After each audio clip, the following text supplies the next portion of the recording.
Carmen, tu veux pas te mettre là?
Donc, bonjour, mesdames et messieurs. Nous avons l'honneur donc de vous présenter notre projet Interreg, EMR Caraïbes, qui concerne donc une étude de faisabilité sur le développement d'infrastructures houlomotrices et hydroliennes dans la Caraïbe orientale.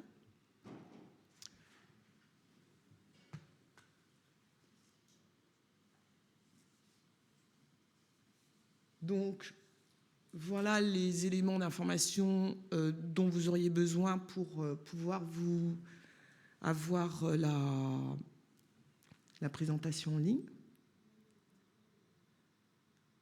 Et donc, le programme et l'objectif de l'atelier aujourd'hui est donc de discuter, donc de présenter les conclusions de notre étude de faisabilité. Et ensuite, nous aurons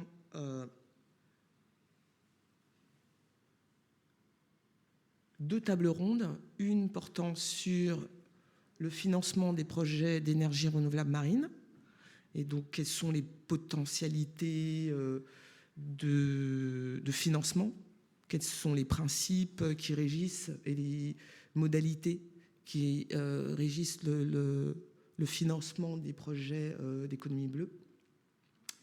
Et la deuxième table ronde portera sur l'impact environnemental et social de ces projets, quelles sont les mesures et les contraintes pour le déploiement d'infrastructures hydroliennes et houlomotrices dans le domaine, donc, dans la Caraïbe orientale. Cet atelier à Bruxelles, en fait,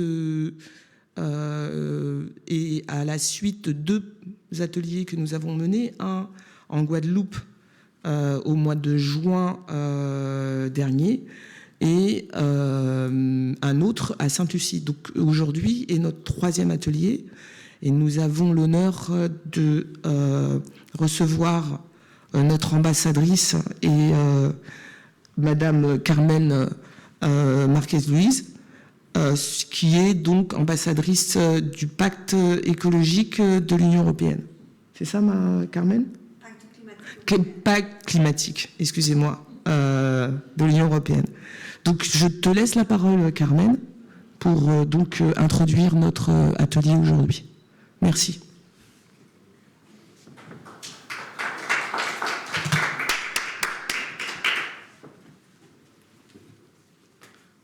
Tu me dis, attends, tu veux que je te laisse ça, parce que c'est pas. Oui, tu peux laisser ça ici. Ça oui, ça te dérange pas? Ok. Pas du tout. Ok, très bien. Merci. Mesdames et messieurs, chers amis, bonjour à tous et bienvenue à ce 3e séminaire de Interreg Caraïbes sur un projet des énergies marines renouvelables pour une électricité locale et décarbonée dans la Caraïbe orientale. Merci beaucoup à Monique et à son équipe d'EQUA et des autres entreprises qui font partie de ce consortium pour l'organisation de cette rencontre et pour l'enthousiasme avec lequel ils travaillent pour la réussite d'un projet qui essaie de mettre en œuvre les objectifs de l'accord de Paris et du Pacte vert européen dans une région très éloignée de Bruxelles qui nous fait rêver mais qui est très vulnérable au changement climatique. Nous sommes devant une triple crise écologique, le changement climatique, la perte de la biodiversité et la pollution. Une triple crise qui s'ajoute à toutes les autres. Le conflit entre Israël et Hamas, la guerre en Ukraine, le Covid, l'inflation, la migration, la crise du multilatéralisme, etc. Mais revenons aux crises écologiques. On pensait qu'on aurait plus de temps pour sentir les effets de ces crises et pour s'organiser. Mais on a vu déjà cet été arriver sans cesse les vagues de chaleur, les incendies, les sécheresses, les inondations, les ouragans. Le changement climatique est déjà là. Et il nous pousse en dehors de notre zone de confort pour chercher des solutions innovatrices et audacieuses qui nous aident à sortir de la dépendance des combustibles fossiles. Les énergies marines renouvelables sont un exemple de cette approche innovatrice dont nous avons besoin. Oui, nous devons changer notre système économique de production et de consommation et nous devons le faire tout de suite, sans délai. Il n'y a pas de choix si nous voulons préserver notre futur et celui de nos enfants. Le changement est d'une dimension telle qu'il faut mobiliser à tous les acteurs socio-économiques, gouvernement, secteur privé, banques, sociétés civiles, scientifiques, institutions internationales, pouvoirs locaux, y inclut les villes. Les ressources financières à mobiliser sont énormes, mais nous sommes devant des technologies qui doivent encore faire ses preuves et dans un contexte de crise économique. Ce changement de modèle et de comportement est difficile à orchestrer. Quelles sont les difficultés? D'abord, les pouvoirs politiques hésitent parfois à prendre des mesures trop onéreuses sur la base de prévisions scientifiques souvent contestées par des partis négationnistes et populistes. Ces partis ont une acceptation grandissante dans l'opinion publique, comme nous venons de voir aux Pays-Bas. D'autre part, les effets du changement climatique s'étalent dans le temps et dans l'espace, de façon à que ceux qui émettent les gaz à effet de serre ne sont pas ceux qui subissent les conséquences. C'est ce qu'on appelle l'injustice climatique. Les émissions de gaz prennent parfois des décennies à déclencher des conséquences négatives et donc affectent les générations de façon différente. C'est pour ça que le changement climatique est une préoccupation tellement forte parmi la jeunesse. D'autre part, ce sont les pays les plus pauvres et vulnérables qui subissent de plein fouet les conséquences dévastatrices d'un changement climatique auquel ils ont très peu contribué. Et c'est le cas des îles de la Caraïbe orientale.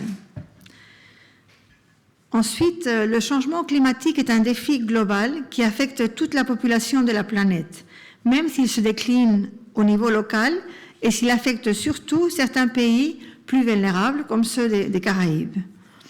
Faire face à ce défi global exige une réponse globale et ambitieuse qui va au-delà des frontières. Arriver à ce type de réponse globale avec presque 200 pays est très difficile dans le contexte actuel, compte tenu du climat de confrontation grandissante, des limitations de l'ordre international existant et de la crise de crédibilité des Nations Unies. Dans quelques jours, la COP28 débutera ses travaux à Dubaï et j'aurai la chance d'y participer et nous espérons que l'objectif de respecter la limite d'une augmentation de 1,5 degré de la température sera maintenu, mais on verra. Et finalement, on a du mal à mobiliser des ressources financières très importantes dans un contexte de crise économique où les gouvernements ont d'autres priorités. En Europe, le pacte vert européen est la feuille de route de l'actuelle Commission européenne pour faire face à cette triple crise écologique.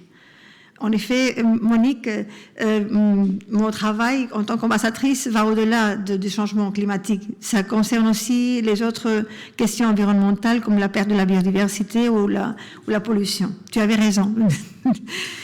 Le pacte vert européen s'inspire de l'agenda 2030 sur le développement durable et a 3 objectifs majeurs. D'abord, l'Europe doit être climatiquement neutre en 2050. Ceci implique une réduction de 55% des émissions de gaz à effet de serre pour 2030. Dans cet objectif, l'Europe a cette aspiration à devenir le premier continent climatiquement neutre et d'inspirer avec son comportement et ses ambitions, d'inspirer à d'autres pays émetteurs des gaz à effet de serre. Deuxième objectif important, c'est que le développement économique doit respecter les limites naturelles de la planète. Et c'est pour ça qu'il faut essayer d'avoir un modèle économique qui respecte ces limites. Et ça veut dire qu'il faut aussi avoir une politique industrielle, une politique économique qui ne part pas de la base que la planète a des limites illimitées, des ressources illimitées. Et troisième objectif important, c'est qu'il faut parvenir à une transition écologique juste. Parce que le changement climatique est un facteur qui multiplie et exacerbe les inégalités sociales et économiques. Le pacte vert européen couvre une énorme diversité de domaines tels que les transports, l'énergie, l'alimentation, l'agriculture, la construction, l'économie circulaire, la biodiversité et l'industrie. Et évidemment, une partie très importante de ce pacte vert européen est l'énergie, qui est maintenant l'objet de ce séminaire. Une partie importante du pacte vert européen vise à accélérer la transition énergétique de façon à économiser l'énergie et abandonner les combustibles fossiles en investissant dans les énergies renouvelables. Ça va être un des débats, un des sujets sur lesquels la COP28 devra se prononcer. Il y a beaucoup d'attentes à que cette COP aussi soit capable de prendre des décisions importantes pour réduire l'utilisation des combustibles fossiles, mais on verra si on parviendra. À la suite de l'invasion de l'Ukraine, l'Europe a fait un énorme effort pour réduire sa dépendance énergétique face aux combustibles fossiles de la Russie en développant les énergies renouvelables et en promouvant l'efficacité énergétique. Face aux difficultés et aux perturbations du marché mondial de l'énergie provoquées par l'invasion de l'Ukraine par la Russie, la Commission européenne a mis en œuvre le plan REPowerEU. Ce plan, qui a été lancé en mai 2022, aide à l'Union européenne à économiser de l'énergie, à produire de l'énergie propre et à diversifier ses approvisionnements énergétiques. En agissant de concert, l'Union européenne a réduit sa dépendance à l'égard des combustibles fossiles russes. 80% du gaz russe par gazoduc a été remplacé en 8 mois. L'Union européenne a réduit sa consommation d'énergie de près de 20% et on a plafonné aussi le prix du gaz. Et finalement, l'Union européenne a réussi à doubler le déploiement supplémentaire d'énergie renouvelable. Parmi ces énergies renouvelables, les énergies marines occupent une place importante, surtout dans des pays comme les pays de la Caraïbe ou les pays du Pacifique, qui sont entourés d'énormes réserves et de surfaces marines. Les océans sont une source d'énergie renouvelable qui reste encore à exploiter. On estime qu'en 2050, l'énergie marine pourrait fournir 10% des besoins actuels d'électricité de l'Europe et créer 500 000 postes de travail.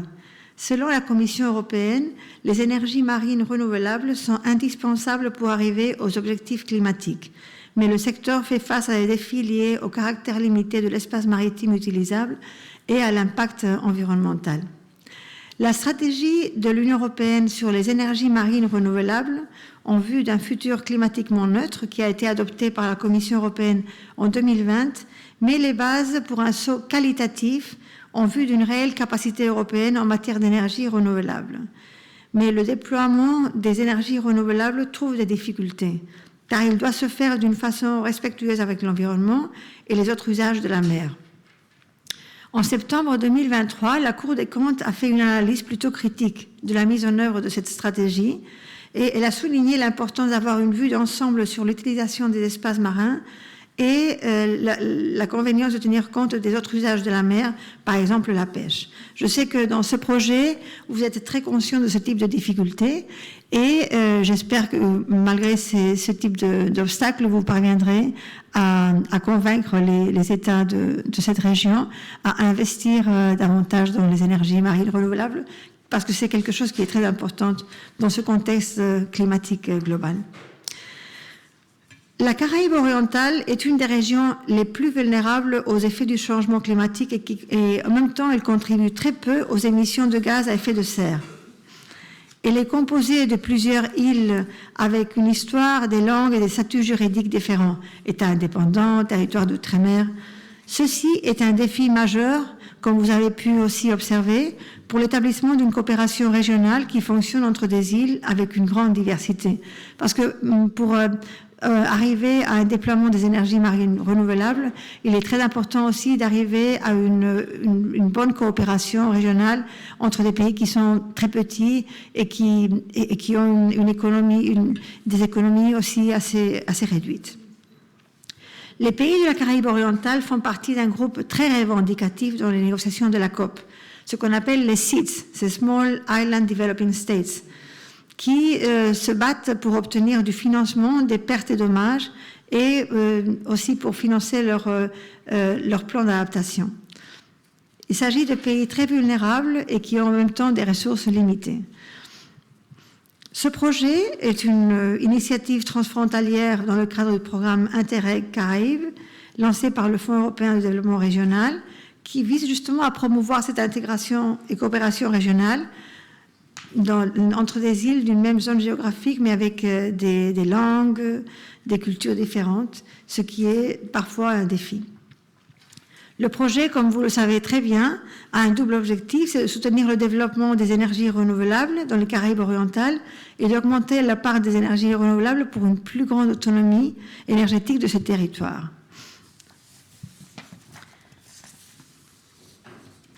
On arrive bientôt à la fin du projet et aujourd'hui, dans ce séminaire, on va discuter de deux questions qui sont très importantes pour arriver à un déploiement des énergies marines renouvelables dans cette région. D'abord, on discutera du financement des projets des énergies marines renouvelables, la problématique liée à ce financement, quels sont les obstacles que vous avez qu'on a trouvé pour obtenir ces financements. Et en deuxième lieu, l'impact environnemental et social des énergies marines renouvelables. Je vous invite à participer activement aux discussions de la journée pour arriver à des solutions constructives dans un esprit de dialogue et de coopération. Nous devons arriver à des solutions innovatrices qui nous permettent de faire face au changement climatique en abandonnant le plus tôt possible les énergies fossiles. Je vous remercie.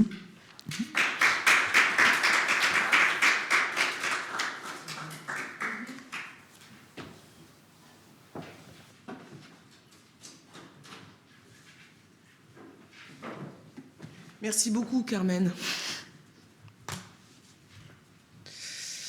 Donc, nous allons passer à l'introduction de cet atelier et pour vous exposer un peu le projet, la genèse du projet. Donc, c'est un projet qui s'inscrit dans le programme Interreg Caraïbes, qui est un programme pluriannuel financé par l'Union européenne. Et donc, ce projet, EMR Caraïbes, donc énergie marine renouvelable, rentre donc dans les objectifs et critères qui sont fixés par l'Union européenne pour financer les régions européennes. Il se trouve que la Guadeloupe et la Martinique, en tant que département français, rentrent effectivement dans la définition de régions européennes. Et donc, effectivement, l'objectif de ce programme, c'est de soutenir donc, le développement des énergies renouvelables dans la Caraïbe et d'accroître donc cette partie d'énergie dans le mix énergétique caribéen. Donc, il couvre effectivement de nombreuses problématiques qui concernent donc notamment l'emploi et l'innovation technologique, puisque ce sont donc les énergies marines renouvelables sont donc une nouvelle technologie, c'est innovant. Couvre également la problématique pour la protection et la prévention des risques naturels. Vous savez que la Caraïbe a des problèmes fait face à l'augmentation du niveau de la mer, au réchauffement même de l'eau, des océans, avec ce problème de sargasse qui est polluant et qui affecte la santé, donc qui est un problème également de santé publique. L'environnement naturel est également quelque chose qui rentre dans des objectifs et la finalité de développement des énergies renouvelables, protection de la biodiversité notamment. Et donc tout ce qui est capital humain par rapport effectivement au développement, la formation professionnelle sur ces nouveaux métiers dites de l'économie bleue. Donc, la problématique est la suivante. Vous voyez que la part d'énergie renouvelable dans ces îles est très minime. Je crois que l'une des îles où il y a une part les moins importantes d'énergie renouvelable, c'est Antigua et Barbuda. Je crois qu'ils ont un taux de 3,5% seulement d'énergie renouvelable dans leur mix. Et donc, effectivement, commence à s'y intéresser et c'est véritablement un problème. Ça, c'est le premier élément de contexte. Le deuxième, c'est que les prix d'électricité donc, sont les plus élevés au monde et qu'ils sont assujettis notamment à la fluctuation du baril de pétrole, puisque la plupart de l'électricité produite dans ces îles sont d'origine thermique et donc sortent sont produites, générées par la combustion des énergies fossiles, ce qui est donc au détriment de l'environnement.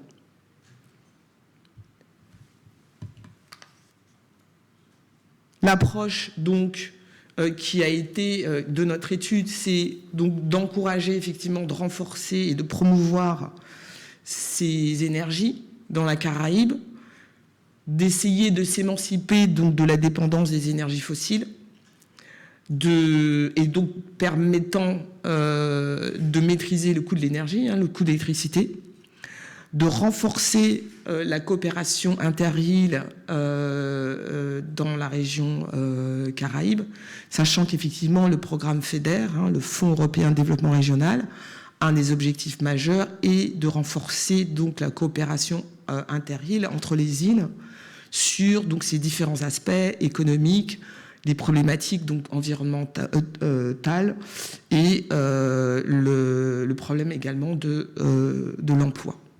L'emploi des jeunes et des minorités. Donc, essayer de déterminer et d'identifier des projets porteurs pour pouvoir effectivement fédérer les parties prenantes, que ce soit au niveau du secteur public qu'au niveau du secteur privé, des investisseurs, et donc essayer véritablement d'amorcer un élan pour le développement de l'économie bleue. On voit d'ailleurs avec quel succès.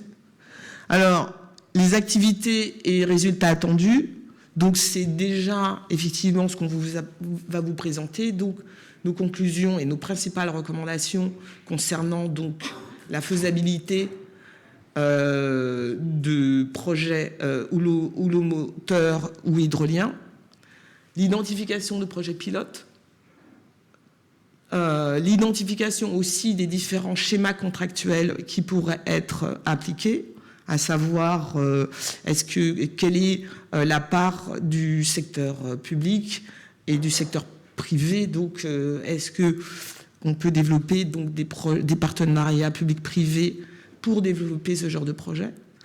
Une feuille de route pour la mise en œuvre des actions préconisées. Une définition également des programmes de formation professionnelle donc à ces nouveaux métiers. Et également la définition de mécanismes de gouvernance inclusive où les populations affectées, les secteurs concernés seraient associés étroitement au développement de ces projets. L'identification également et la détermination de mécanismes de coopération régionale sur le plan, donc non seulement sur le plan technique, mais également sur le plan académique, institutionnel, juridique et technologique. Et donc des ateliers sur ces aspects, dont l'un aujourd'hui fait partie donc des objectifs et de nos activités selon nos termes de référence. Donc, un thème majeur, c'est effectivement d'essayer de renforcer donc la coopération entre les différentes îles et donc mutualiser autant que faire se peut, puisque les capacités et les expertises nécessaires sont quand même assez pointues. Et donc, l'approche est de pouvoir, dans la mesure du possible, optimiser donc les ressources et renforcer la coopération entre les différentes îles à différents niveaux, utilisant donc les caractéristiques et les capacités de chaque territoire insulaire. Donc, la zone géographique couverte concerne donc, comme vous le voyez, donc la Caraïbe orientale, et sont marquées par un losange les îles dont il nous semble possible. Ah non, en fait, c'est pas celle-ci, mais c'est une autre. Tant pis. En fait, là où il y a des losanges, c'est les représentants donc du partenariat que nous avons construit et qui est en charge de conduire ce projet. Donc vous avez Antigua et Barbade, représentés par M. Radford Hill, Equa Consulting, donc le cabinet d'avocats qui est chef de file de ce consortium et qui est basé notamment en Guadeloupe, et David Simmons et Associates, basé à Sainte-Lucie. Donc vous avez un petit trombinoscope qui vous montre tous les membres principaux de l'équipe.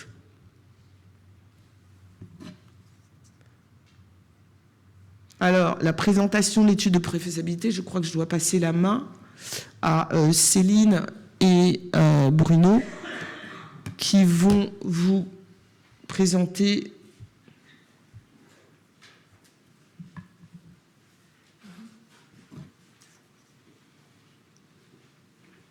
les aspects techniques, environnementaux et sociaux. Voilà. Je vous ai besoin de... Très bien.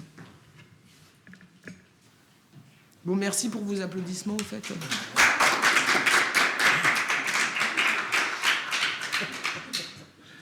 Je peux vous laisser ça? Ouais, ça te gêne pas? Ça te gêne pas?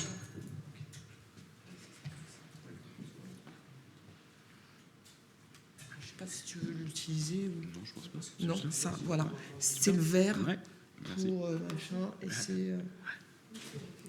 Bonjour à tous. Donc nous allons vous présenter la méthode et les résultats préliminaires de l'étude de préfaisabilité technique, environnementale et sociale pour les énergies marines renouvelables en Caraïbes. Le schéma qui est affiché actuellement présente un résumé d'une installation typique d'énergie marine renouvelable, donc avec un dispositif de conversion situé en mer. Alors on parle de WEC, de Wave Energy Converter pour la conversion de l'énergie de la houle, des vagues, et de TEC, de Tidal Energy Converter pour la conversion de l'énergie des courants marins. Ces dispositifs vont être ancrés sur le sous-sol marin avec différentes technologies possibles, avec des embases gravitaires ou des ancrages typiques avec des lignes de mouillage. On a un câble d'export sous-marin qui va ramener l'électricité produite par les différentes technologies sur le continent ou sur l'île en l'occurrence. Et qui va être connecté à un poste d'atterrage qui va être situé sur le littoral. Et celui-là va ensuite être connecté par une liaison électrique souterraine au réseau électrique existant sur l'île. Donc, quand on regarde ce schéma, les critères d'évaluation de l'étude, c'est premièrement la ressource. Est-ce qu'on a assez de vagues et ou de courant pour produire de l'électricité ? Est-ce qu'on peut construire un poste d'atterrage sur le littoral ? On va regarder les aspects de protection environnementale, les habitats dans la zone également, les conditions géophysiques et enfin l'état du réseau électrique, les besoins en consommation, puisqu'évidemment, le but du jeu, c'est de produire de l'électricité pour les populations locales. Une petite présentation rapidement sur les différentes technologies qui existent actuellement. Donc sur la partie gauche, l'hydrolien. Donc l'hydrolien, c'est la conversion de l'énergie des courants marins. Donc on a différents types de technologies. La technologie prédominante à l'heure actuelle, c'est des turbines qui vont être actionnées par la vitesse du courant marin. Il y a également d'autres technologies, par exemple des cerfs-volants, qui vont se mouvoir dans l'eau avec l'énergie des courants et également convertir la vitesse en électricité. Et à droite, un zoom sur différentes technologies houlomotrices. Donc il y en a beaucoup également de différentes natures, c'est assez varié. Certains sont submergés, donc posés au fond de l'eau, d'autres sont en surface et exploitent les différents mouvements qui sont créés par la houle. La première étape, donc, ça a été de quantifier les ressources. Est-ce qu'on a suffisamment d'énergie localement pour produire de l'électricité ? Donc on se base sur des modèles numériques qui ont été travaillés à partir de bases de données existantes. Donc pour la houle, c'est la base de données Homer qui a été exploitée et retravaillée sur un modèle numérique à l'échelle de la Caraïbe. Les résultats sont présentés sur la carte de gauche. On a choisi de quantifier le flux énergétique, qui est une grandeur physique qui s'exprime en kilowatts par mètre. Donc c'est l'énergie transportée par les vagues sur 1 mètre de littoral. Et on voit donc sur la carte qu'on a des flux intéressants sur toute la partie orientale, donc toutes les côtes est des îles de la Caraïbe, et principalement sur le nord de l'arc caribéen. Et on a fait le même travail pour les courants, où là, on va modéliser des vitesses de courant. C'est ces vitesses-là qui vont nous dire si, effectivement, les technologies existantes sont capables de fonctionner et de produire de l'électricité à partir de ces courants. On a là... Donc on se base sur un modèle numérique qui s'appelle TUGOM, et on a là des spots beaucoup plus localisés pour les courants qui sont principalement situés entre les îles du sud de l'arc caribéen, comme on peut le voir sur la carte. À partir de ces modèles à grande échelle, on a réalisé des zooms sur les îles concernées qui permettent de définir un peu plus précisément des zones d'intérêt permettant l'implantation future de projets EMR. Donc on voit un exemple à gauche pour la houle avec la Guadeloupe et un exemple à droite pour les ressources en courant sur l'île de Sainte-Lucie, où on voit très clairement apparaître des zones propices au nord et au sud. Le résumé pour la ressource, c'est de définir via des critères des critères de densité énergétique ou de vitesse de courant, de définir les potentiels par territoire de la zone d'étude, qui sont résumés dans le tableau à gauche. Et également, ces résultats nous ont conduit à écarter certains territoires de la suite de l'étude, puisque les ressources n'étaient pas suffisantes pour envisager des projets EMR sur ces territoires. La deuxième étape, c'est de regarder à proximité des zones d'intérêt qui ont été identifiées, est-ce qu'il est possible de construire un poste d'atterrage pour accueillir le câble sous-marin et la production d'électricité. Donc on va chercher des zones qui sont déjà urbanisées pour minimiser l'impact. On va chercher des zones avec potentiellement donc des constructions industrielles, et puis éviter les zones sauvages, les zones touristiques, pour minimiser les impacts visuels et les impacts sur l'environnement. Donc on a quelques exemples ici qui sont indiqués. On recherche également, un point important, à se situer à moins de 5 km de la zone d'intérêt, de la zone de la ressource, pour une raison économique, puisque les câbles d'export sous-marins sont extrêmement chers et le coût est proportionnel à la distance. Donc pour la viabilité économique des projets, on s'est limité à une distance de 5 km. Donc dans le tableau, pour chaque zone d'intérêt où la ressource avait été considérée comme suffisante pour envisager des projets, on a essayé d'identifier des zones d'atterrage potentielles, avec une évaluation qui à ce stade est assez subjective, entre zones propices, zones avec réserve ou malheureusement dans certains cas zones pas adaptées. On a également regardé les protections environnementales et les usages. Je vais passer la main à Céline, qui va nous en dire plus. Merci beaucoup. C'est le vert. Bonjour, mesdames et messieurs.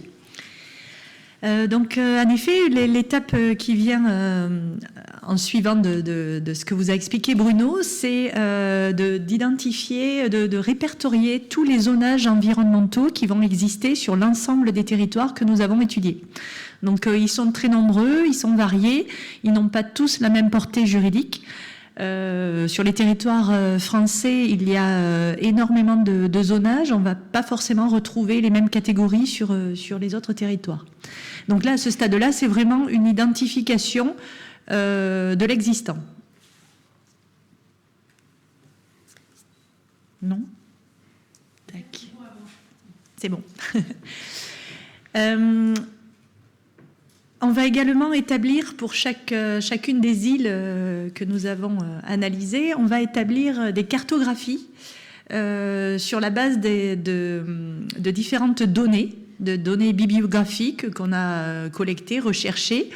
Et donc, on va regarder différents critères sur tout ce qui va concerner les usages de la mer, donc la pêche, qu'elle soit professionnelle, de loisirs, tout ce qui est évidemment trafic maritime, qui va être assez dense, plus ou moins dense, suivant évidemment les endroits.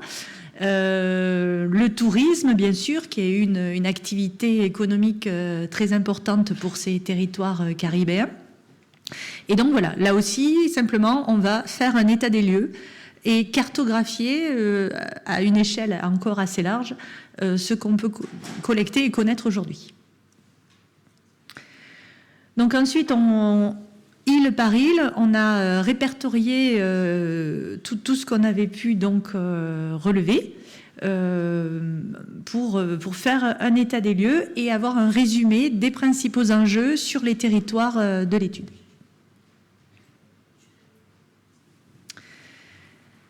Ensuite, on va s'intéresser plus précisément aux zones d'intérêt. Et les zones d'intérêt, c'est les zones dont a parlé Bruno précédemment. Ce sont des zones qui vont présenter un gisement énergétique intéressant. Et donc là, on va zoomer un peu plus sur ces territoires pour collecter plus précisément des informations et de nouveau rebalayer les aspects environnementaux sur ces zones d'intérêt. Toujours un état initial simplement. Enfin, par rapport à ces zonages-là, on a été en capacité d'évaluer les enjeux à partir d'un niveau faible jusqu'à un niveau fort pour essayer de prioriser et de comparer ces différents sites d'intérêt. Bien sûr, sans surprise, dans les principaux enjeux sur ces territoires caribéens, on retrouve tout ce qui est lié aux coraux, aux mammifères marins, et puis, oui, ça paraît pas ici, mais les sargasses qui sont de plus en plus présentes sont aussi un enjeu qu'il faudra intégrer dans la conception des projets, entre autres.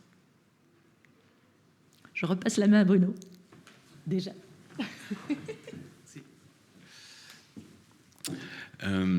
On doit ensuite essayer d'évaluer la faisabilité d'implantation des équipements en mer. Donc il y a un certain nombre d'aspects géophysiques qu'il faut étudier et évaluer. Et le premier d'entre eux, c'est la bathymétrie, parce que les dispositifs de conversion d'énergie, ils peuvent être installés dans des profondeurs variables selon les technologies, mais en règle générale, dans une gamme de profondeur d'eau qui est comprise entre 20 et 30 mètres. Donc on a collecté des données et on les a converties sur cette cartographie pour évaluer la bathymétrie dans les îles, qui est assez différente puisqu'on a parfois des profondeurs d'eau qui descendent très rapidement et qui limitent donc les zones possibles d'installation d'équipements. Donc on l'a fait pour toutes les zones d'intérêt. Vous avez ici deux exemples sur les cartes. Et de la même manière que les autres critères, on a essayé d'évaluer une notation, une évaluation pour les différentes zones d'intérêt selon la bathymétrie qui a été rencontrée. On a également regardé la sédimentologie, donc c'est la nature des fonds sous-marins. Ce n'est pas un critère déterminant pour la faisabilité ou la non-faisabilité, mais c'est un critère qui va avoir une influence sur le type d'ancrage et le type de technologie qui va permettre d'être déployé. Donc de la même manière, pour toutes les zones d'intérêt, le type de fonds sous-marin a été étudié et résumé dans des tableaux. On a également collecté des données sur la consommation et la production d'électricité dans tous les territoires. Donc il y a des fortes disparités en termes de consommation selon les îles caribéennes qui sont résumées dans le tableau. Cette évaluation de la consommation, elle permet en finalité de dimensionner les projets, puisqu'évidemment il faut pouvoir dimensionner des projets qui vont produire en fonction des besoins locaux.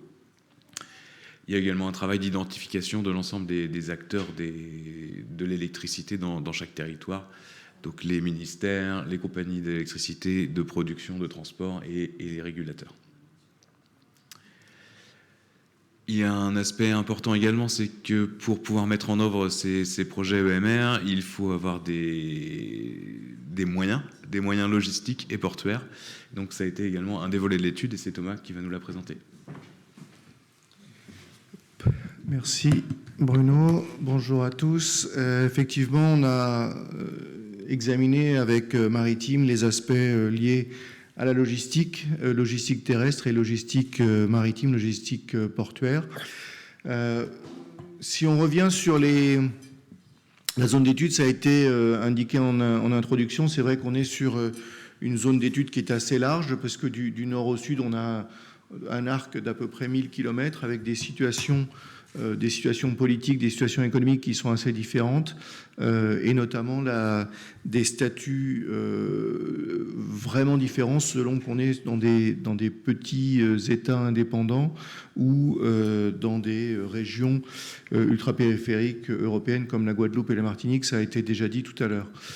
Mais ça sera important en matière logistique, en matière portuaire, puisque évidemment la situation, notamment en termes de gouvernance portuaire, d'organisation, n'est pas forcément la même. On est sur des territoires qui, les uns avec les autres, sont à des distances qui peuvent s'échelonner entre 30 et 150 km d'une île à l'autre, d'un archipel à l'autre. Et là aussi, on peut imaginer s'appuyer sur un territoire d'un archipel ou d'une île pour aller ensuite construire dans l'île qui soit relativement proche. Quand on regarde l'état des lieux portuaires, l'état des lieux maritimes, ce qui va nous intéresser, ça va être le port en tant que tel, avec son écosystème portuaire, évidemment la localisation du port par rapport aux autres territoires et aussi par rapport à l'île en question. Le port, c'est un ensemble d'infrastructures, d'équipements, de services, c'est des autorités portuaires qui sont donc propriétaires du port et en charge des aspects régaliens, mais également des gestionnaires portuaires. Et on va essayer d'évaluer la performance de à la fois l'autorité et les gestionnaires portuaires. Les aspects liés à la sûreté et à la sécurité, on y viendra tout à l'heure, sont vraiment cruciaux. Donc c'est le port au sens maritime, c'est le port au sens foncier, disponibilité du foncier, soit en bord à quai, soit un petit peu plus loin. Et puis, ça a été présenté également tout à l'heure, les différents usages maritimes, que ce soit pour la plaisance, la pêche, les lignes maritimes régulières qui sont à la fois un atout pour le projet parce que ça permet de faire venir plus rapidement des matériaux ou des personnels, mais qui sont aussi un élément à prendre en compte puisqu'on ne peut pas installer un champ juste là où se trouvent les lignes régulières. Donc c'est à la fois des avantages et des inconvénients. Et puis les aspects environnementaux, ça a été également mentionné. Donc comment on a fait ça? Eh bien on a recueilli des données sur l'ensemble des ports, l'ensemble des territoires, des 12 territoires insulaires qui étaient des potentiels candidats, et on a établi une fiche d'identité pour chacune des îles, chacun des ports, donc avec qui est le propriétaire, qui est le gestionnaire, quelle est la taille maximale des navires qu'on peut accueillir sur ces ports, avec les profondeurs de chenal, etc. Est-ce qu'on a un règlement de police portuaire? Est-ce qu'on a... Et puis après, de manière un petit peu plus technique, voilà, est-ce qu'on a des passerelles RoRo, donc qui permettent d'embarquer ou de débarquer du matériel avec un simple camion, ou bien est-ce qu'il faut passer par des grues? Est-ce que les grues existent? Est-ce que les remorqueurs existent? Est-ce que les entreprises de plongée? Est-ce que les chantiers navals? Enfin, tout l'écosystème portuaire qui permettra ou pas de faciliter la mise en œuvre du projet. Donc cette fiche d'identité nous a permis de générer une cartographie des ports stricto sensu, mais aussi des espaces autour. Ça a été dit tout à l'heure, on a regardé tout ce qui concerne les aires marines protégées, ou en tout cas les zones de protection dans les différents sites. Et ça nous permet de regarder, de croiser cela avec l'intensité de l'activité maritime. Alors, on le voit là, une carte de l'ensemble de la zone avec des couleurs qui vont évoluer en fonction de l'activité. Ce qu'on retrouve, et c'est plutôt une bonne chose, c'est qu'on s'en doutait un peu, mais l'activité maritime est évidemment beaucoup plus présente dans les côtes sous le vent, protégées du vent, que sur les côtes au vent. C'est plutôt une bonne nouvelle parce que, comme il a été vu tout à l'heure, par contre, les gisements en termes de houle, notamment, sont évidemment, c'est assez logique aussi, plus présents sur la côte au vent que sur la côte sous le vent. Donc ça permet potentiellement, en tout cas, d'avoir des projets qu'on pourra monter, en tout cas des équipements plus installés au vent des côtes, en tout cas quand on parle de houle au moteur, et qui seront installés à partir de ports qui, eux, seront plutôt sous le vent des différents territoires. Alors, on a regardé ces situations aussi de manière un petit peu plus en zoomant, un petit peu en entonnoir. Et quand on a zoomé, on a regardé où se situaient les différentes lignes maritimes. Vous avez l'exemple de la Guadeloupe ici, avec un territoire qui est très bien desservi en ligne maritime régulière. Et puis, on a regardé sur chacun des ports les espaces qui étaient disponibles, soit en bord à quai, comme ici, soit en zone arrière portuaire, puisque c'est là aussi on va pouvoir stocker le matériel qui sera utilisé pour la mise en œuvre du projet. Ça, c'est quand on croise alors toutes ces données-là, ça nous permet d'avoir cette matrice multicritère sur les aspects logistiques et portuaires. Et plus vous avez de verre, et bien plus le port ou l'île, en tout cas, sera facile à utiliser d'un point de vue logistique et portuaire. Si vous avez du rouge ou du orange, eh bien c'est que le critère comme les engins de levage ou la sécurité des installations, qui est un point qui est vraiment important. On parle d'équipements qui sont assez imposants, mais qui coûtent assez cher aussi. Et donc, ce sont des aspects importants.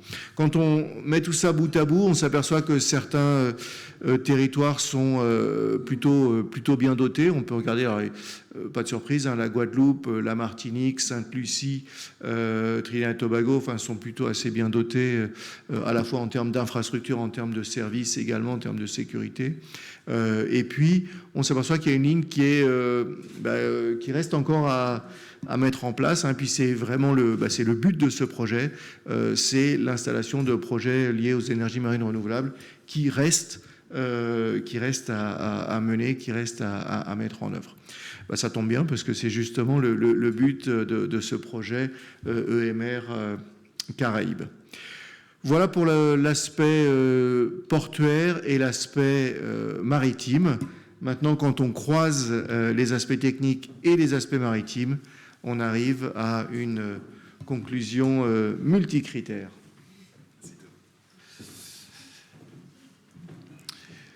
Donc, vous avez présenté précédemment tous les critères et tous les aspects qui ont été évalués dans cette étude de préfaisabilité, donc qui ont été rassemblés pour chaque zone d'intérêt individuellement, afin d'estimer des zones prioritaires qui pourraient être utilisées en tant que projet pilote pour la suite. Donc on est allé idéalement vers les zones qui présentaient le plus de critères positifs pour faciliter la mise en œuvre des premiers projets dans la Caraïbe.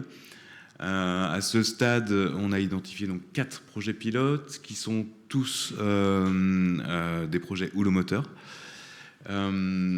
Tous situés sur la côte est des îles. Donc, on a identifié un projet en Guadeloupe, un projet à Sainte-Lucie, un projet en Antigua et un projet en Martinique. On va passer au volet institutionnel et juridique avec Karim.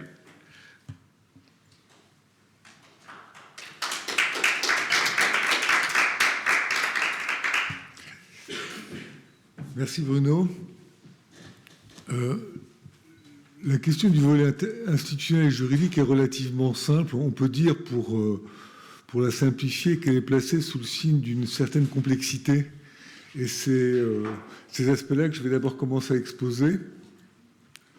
Le cadre réglementaire et institutionnel se caractérise d'abord par une multitude des règles et normes et types de règles et types de normes applicables. Le cadre est extrêmement hétérogène. On a évidemment des niveaux de normes, c'est-à-dire niveau traité, niveau local, niveau régional. On a également des secteurs juridiques. Et tout ça doit être combiné d'une façon qui est assez difficile en fait à mettre en place.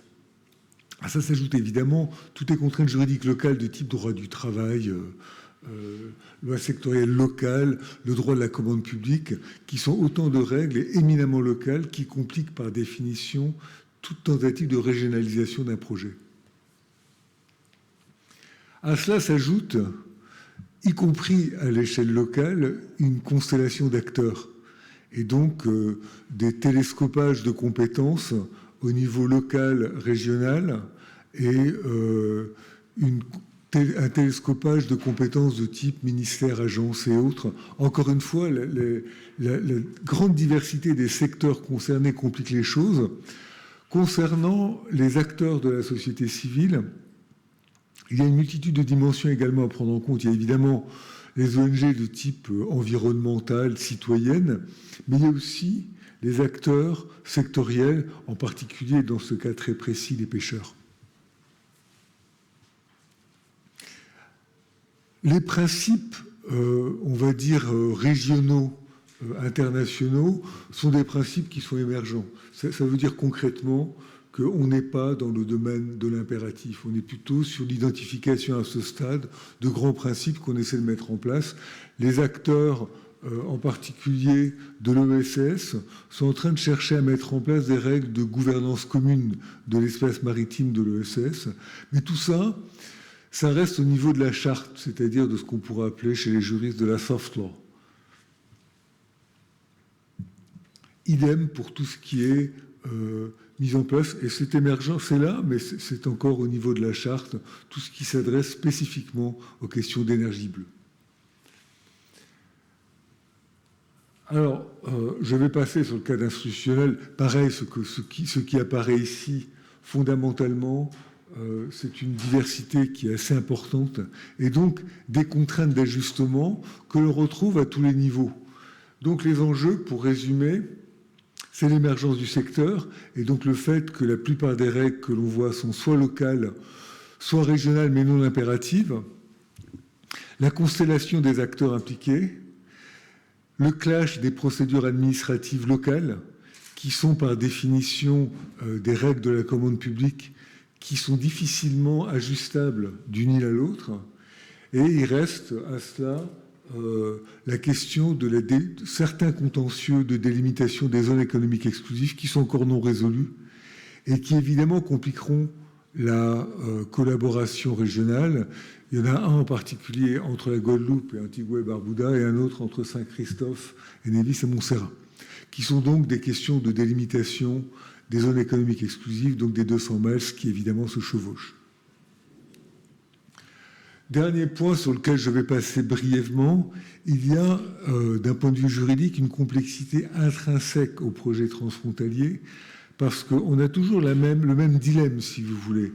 Est-ce qu'on met en place une procédure extrêmement lourde et complexe pour arriver à unifier le cadre juridique? En d'autres termes, est-ce qu'on met en place une logique de traité qui permettrait d'avoir des règles uniques qui s'appliquent à tout le monde en même temps? Est-ce qu'on met en place un parapluie juridique qui s'appliquerait à tous les acteurs en même temps, ce qui est extrêmement long et complexe à mettre en place?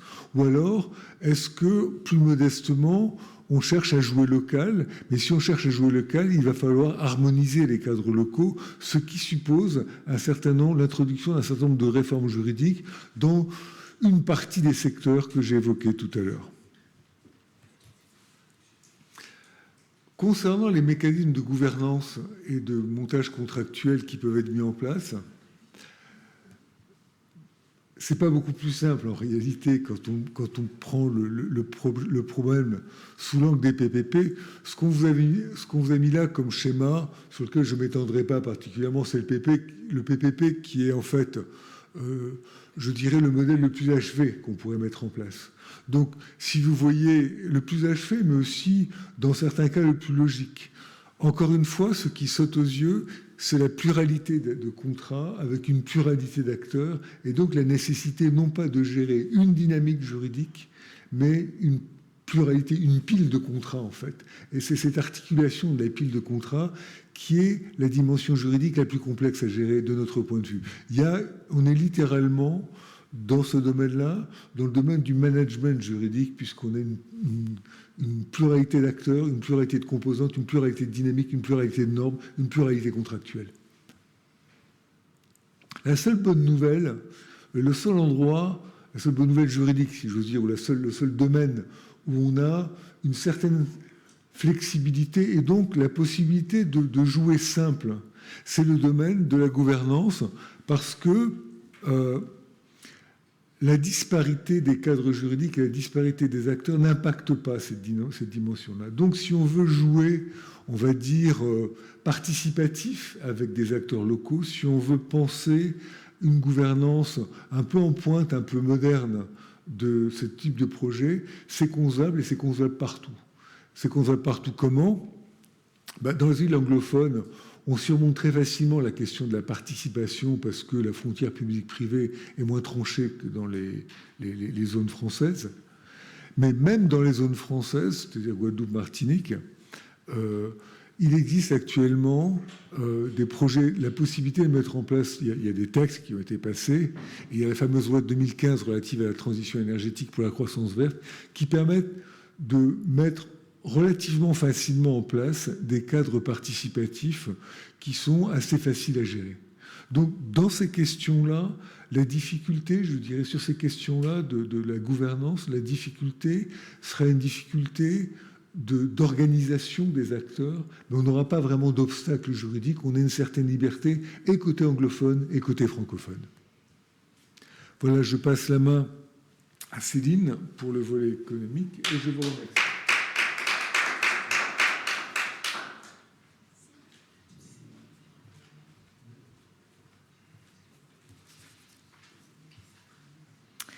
Oui, on ne peut pas parler de projets, d'infrastructures, de production d'électricité sans parler économie et finances. IS Énergie Marine Développement, que je représente avec Bruno aujourd'hui, est un développeur de projets d'énergie donc hydrolienne ou houlomotrice. Et il nous tient à cœur de souligner que dans l'aspect économique, il y a des aspects comme l'emploi et l'économie circulaire qu'il faut mettre en avant au-delà des aspects purement financiers. C'est un tout qu'il est important de considérer dans ces projets que l'on veut de territoire.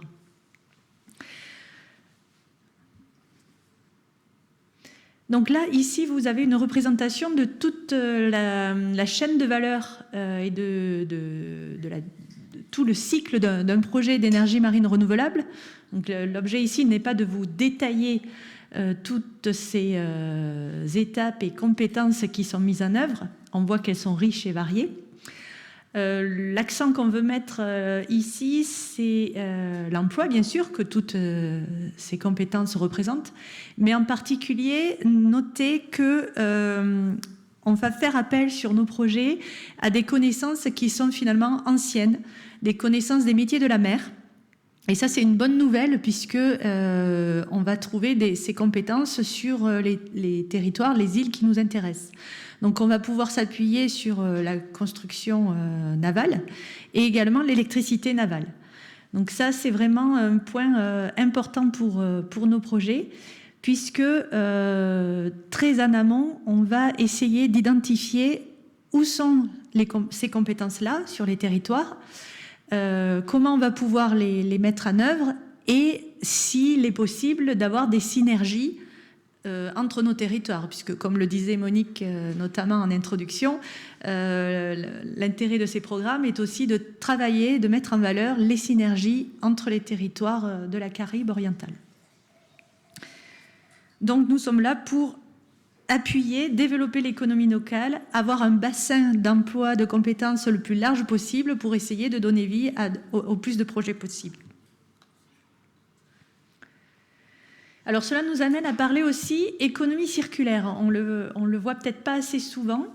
On a ici une représentation des acteurs du cycle, on va dire, d'activités des acteurs économiques, les acteurs à la fois privés, qui sont sur la gauche de l'écran, et les acteurs publics sur la droite de l'écran. Donc on va trouver dans ces cercles d'économie circulaire, on retrouve évidemment les emplois, au travers des entreprises et des industriels des territoires qui sont amenés donc à intervenir sur nos projets, comme les industries portuaires par exemple. Et l'idée, c'est que si ces entreprises-là sont aussi des consommateurs d'électricité, et donc l'intérêt pour eux est double finalement, c'est de pouvoir intervenir sur nos projets par rapport à leur métier premier, mais également, pourquoi pas, être dans le cercle de l'autoproduction et bénéficier donc aussi de l'électricité qui sera produite. Donc là, on va générer un cercle vertueux pour embarquer, si je puis dire, un maximum d'acteurs dans les projets. C'est la même chose côté public. Il y a aussi la même activité et les collectivités sont également des consommatrices et donc ils vont aussi avoir un intérêt au-delà de l'économie locale, mais aussi de pouvoir participer à ces projets en étant partie prenante donc des projets de production d'électricité. Il faut se rappeler par exemple lors de la dernière crise énergétique qu'on a connue cet hiver, que certaines collectivités, communes ont eu leur budget électrique multiplié par 5. C'est énorme. Et donc, elles ont été amenées à faire des arbitrages par rapport aux services qu'elles pouvaient délivrer à leurs administrés. Et certaines même ont, par exemple, été amenées à ne plus pouvoir assurer le ramassage scolaire. Donc, il faut absolument éviter ce genre de situation dramatique où on sera amené, ce qui existe déjà, à faire des choix pour la gestion de la vie de tout un chacun. Donc, dans l'économie circulaire, on a aussi un deuxième niveau qui se trouve au niveau des matières qu'on va utiliser. Donc, on va essayer, là aussi, très tôt dans la conception de nos projets, de regarder où les technologies qu'on va appréhender, ou comment elles vont être construites, à quelles matières vont faire appel. Et puis également, regarder leur cycle de vie et s'intéresser à leur démantèlement. Est-ce qu'un recyclage sera possible? Donc ça, c'est important dans le poids du projet, le bilan du projet, le bilan carbone du projet, et donc faire en sorte qu'un maximum de choses puissent être construites localement, avec, si possible, des matières locales, ou bien à l'échelle un peu plus large de la Caraïbe, et évidemment, dernier recours à l'international. Donc tout ceci ayant pour objectif de limiter l'impact sur le carbone, le CO2, en limitant les transports, et puis en créant toujours, en gardant en vue d'essayer de favoriser l'économie locale et donc de supporter des emplois locaux. Alors, les aspects financiers de notre projet, alors, dans le programme Interreg Caraïbes, on promeut une approche de société participative. Ça va être la société qu'on appelle ici productrice d'énergie renouvelable. Et le souhait, c'est de pouvoir réunir dans cette société différents acteurs, parties prenantes qu'on a déjà pu évoquer jusqu'à présent. Donc on retrouve des professionnels développeurs comme IS Énergie Marine Développement. Nous apportons l'expertise, on peut mettre en place les briques nécessaires à la réalisation de ces projets, les briques techniques, on va dire, scientifiques. On va donc faire appel aux autorités territoriales, aux collectivités, puisqu'on est sur leur territoire, donc c'est leurs ressources qu'on va exploiter, donc, et bien évidemment, elles ont tout un rôle à jouer dans ces projets. On peut aussi ouvrir l'investissement, le capital de ces sociétés aux citoyens, ça va aussi dépendre des contextes. Les industriels, donc les entreprises qui participent directement au projet par leurs compétences ou pas, peuvent, selon leurs moyens et leurs souhaits, prendre part au projet. On va bien sûr également retrouver toutes les sociétés de production d'électricité, les syndicats d'économie mixte, les syndicats d'électricité qui existent sur certains territoires. Donc là, c'est leur métier premier que de fournir, délivrer l'électricité. Donc on ne voit pas comment ils ne seraient pas partie prenante à ces projets. Et puis après, tout autre acteur, public ou privé, qui aurait un intérêt. Donc, ces projets participatifs, les investisseurs ont différents enjeux. Ils n'ont pas forcément les mêmes optiques dans leur participation à ces sociétés. Donc, si on commence par le producteur d'électricité, celui qui va au départ initier le projet, ben lui, il va vouloir évidemment trouver le bon équilibre technico-économique, veiller à bien gérer ses coûts pour pouvoir aussi financer son projet et avoir une vision long terme, avoir un projet qui fonctionne bien sur la durée, un projet pérenne. Les entreprises de la chaîne de la valeur, donc on en parlait, toutes les entreprises qui peuvent intervenir en phase de construction, d'exploitation et autres, elles ont un intérêt donc pour prendre part au capital au coût d'investissement du projet, puisque ça leur donne du travail. Elles ont intérêt évidemment à bien faire ce travail et donc à bien œuvrer pour la pérennité des installations, puisque c'est aussi des références pour le futur et pour intervenir sur d'autres projets. Elles pourraient vouloir tendre à faire augmenter les coûts du projet, mais si elles veulent que, comme elles sont partie prenante à la société productrice, si elles veulent que cette société soit pérenne dans le temps, il faut qu'aussi elles n'exagèrent pas et trouvent un équilibre. Donc ça vient se balancer. Les consommateurs d'électricité, eux, qu'ils soient entreprises, citoyens, collectivités, peu importe, ils vont vouloir le coût du kilowattheure le plus bas possible. Donc un peu de venir challenger la rentabilité peut-être que va rechercher le producteur ou un investisseur. Mais c'est bien parce que ça va forcer tout le monde à être le plus efficace possible dans son travail. Et les consommateurs, évidemment, ils veulent que ces installations durent pour maîtriser le plus possible la production d'électricité dans la durée à un coût maîtrisé. Et enfin, les collectivités locales, elles sont là pour veiller à ce que tout se passe bien et que la réglementation, c'est leur rôle premier aussi, que tout se fasse dans les clous. Et elles vont veiller à ce que les retombées soient bonnes côté consommateur, côté producteur d'électricité. Elles vont aussi avoir ces deux casquettes. Donc finalement, on voit que ce principe est très vertueux puisque les choses viennent s'équilibrer et il y a des garde-fous. Donc là, ici, un schéma qui représente évidemment l'équilibre qu'on doit trouver entre les coûts et les critères de financement. Rien de nouveau sur cette slide-là. Sur la gauche, donc, on va retrouver les coûts classiques. Donc d'abord, les coûts d'investissement, les coûts de développement. Les coûts d'études sont quand même assez onéreux et à risque sur ces projets. Les coûts de construction, les coûts d'exploitation technique et les coûts du financement pour arriver à justement financer à la fois la construction et l'exploitation des projets. Donc, ce bloc-là, il faut veiller à ce qu'il soit le plus optimum possible. On retrouve évidemment les acteurs que je viens de vous présenter, qui interviennent sur cette partie-là.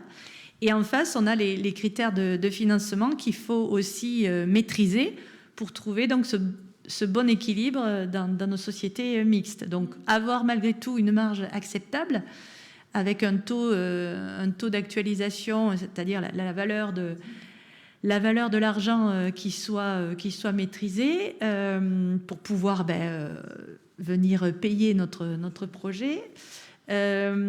Aussi apporter des garanties dans le temps à nos projets. Ça, c'est important d'avoir ces garanties-là.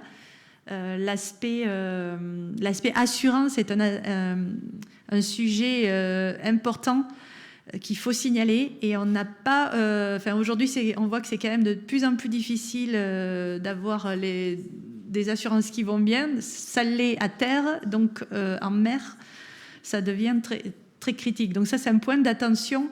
Et un appel sur cette partie assurance. Et puis évidemment, le critère essentiel, cœur de nos projets, ça va être de maîtriser le fameux LCOE, enfin de maîtriser, d'obtenir le meilleur LCOE possible. Donc le LCOE, c'est le Levelized Cost of Electricity. Donc c'est le coût réel de production de l'électricité. C'est ce qui permet de comparer véritablement entre différents types de production d'électricité, de comparer le vrai coût de production. C'est le critère neutre de base. Et donc, on va fixer un prix de vente par rapport à ce LCOE. Voilà là-dessus, non.